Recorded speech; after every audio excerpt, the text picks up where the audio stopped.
As part of the activities lined up for the coronation of the 44th Olubadan of Ibadan land, a public lecture was organized in honor of His Imperial Majesty Oba Rashidi Adewolu Ladoja. The lecture, titled Ibadan in History, Issues in Tradition and Modernity, brought together sons and daughters of Ibadan land as well as dignitaries from different walks of life. Delivering the lecture, Professor Toyin Falola, a distinguished historian, spoke extensively on the history of Ibadan, its rich traditions, and the interplay between its cultural heritage and modern realities. Well, having Ladoja as the Olubadan, given his experience as a politician, statesman, administrator, will lead to modernization.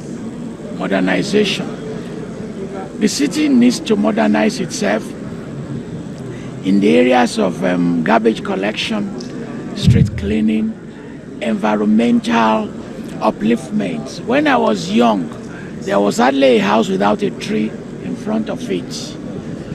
And now we don't plant trees anymore. Also speaking, Oloye Bayo Oyero highlighted the significance of the coronation lecture and the expectations of Ibadan indigenes from the new monarch.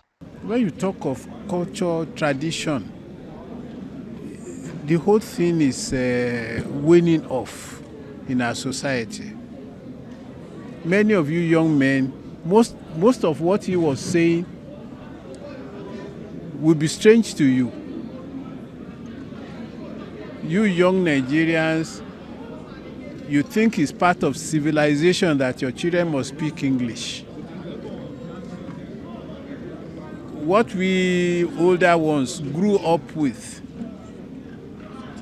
Alo Apama. Our children don't look like strangers in their own country when they lose their culture.